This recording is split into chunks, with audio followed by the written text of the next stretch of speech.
When I was the Prime Minister of Canada, I was often asked this question: why do you support Israel? My response, in effect, was always the same. Why wouldn't I support Israel?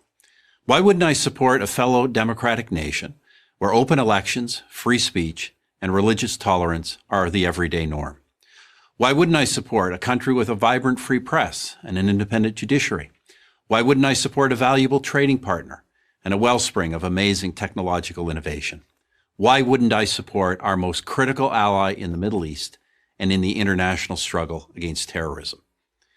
In a rational world, in a world where simple common sense prevailed, the question, why do you support Israel, would be like asking, why do you support Australia or Canada?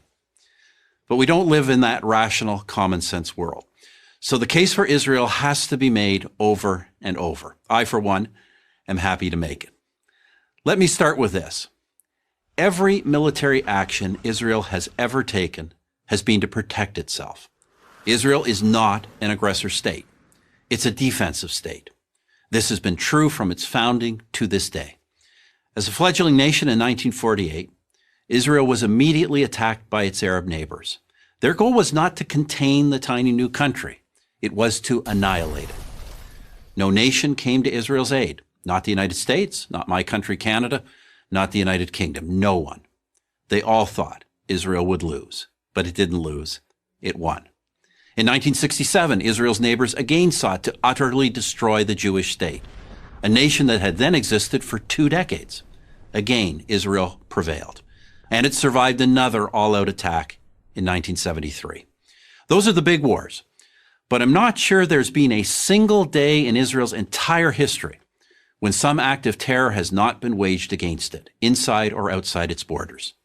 There have been 2 bloody waves of terror, so-called intifadas, in the late 1980s and the early 2000s, when Israelis were blown up on buses, at pizza parlors, and celebrating weddings.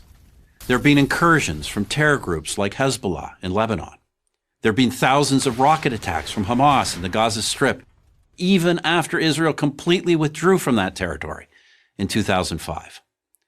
In between the wars, in between the terror, Israel has sought peace with its neighbors, and it has achieved peace treaties with Egypt and Jordan. For others, however, every Israeli gesture for peace is met with incitement and violence.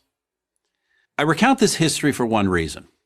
Any nation that has endured what Israel has endured could easily have become a police state. But through it all, Israel has never abandoned its commitment to the rule of law, to democracy, to tolerance. 1/5 of its citizens are Muslim. They enjoy the same rights as Jewish citizens. They occupy key positions in the nation's courts, press, and government, and they have their own parties representing them in the Knesset, Israel's parliament. To say that Muslims in Israel are the freest Muslims in the region is an understatement. How about this as a human rights test? Prisoners in Israel, be they Jewish or Arab, are well treated, well fed, and have access to the best possible medical care. Parents and spouses of these prisoners know where they are and that they are safe. Who else in the region but Israel can make that claim?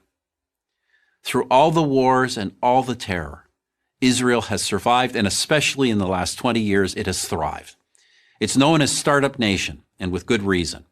Key components of your cell phone and your laptop were designed in Israel.